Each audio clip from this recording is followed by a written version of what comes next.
Hey guys, let's eat bakute. So ito yung ating dinner ngayon guys. Lunch na to bali ko. Lunch and dinner na. Na-late ako ng gising kaya ngayon ako kakain. Actually, I'm doing live streaming right now.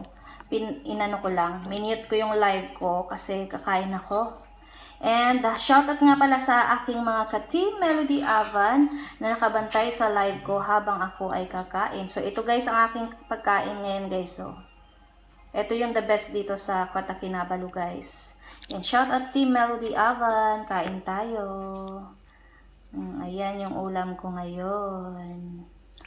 Bakute, yummy yummy talaga yan dito guys. Oh.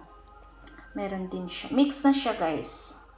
Yung laman loob ng ating pork and itong kanilang tawag dito. Ito oh. Ano na nga to guys? Comment nyo nga kung anong pangalan yan oh. Ano na nga yan? Nakalimutan ko na. Josh, ano na nga to na? Ano na nga tawag dito? Hindi, ito oh. Nakalimutan ko guys. Nasa dulo ng dila ako. Nakalimutan ko yung pangalan. I-comment nyo na lang. So, ito yung favorite ni Diyos. Ayan, yan. Yung taba-taba. Yan yung favorite niya. Ito nakalimutan ko. Tofu. O, tama ba? Tofu, no?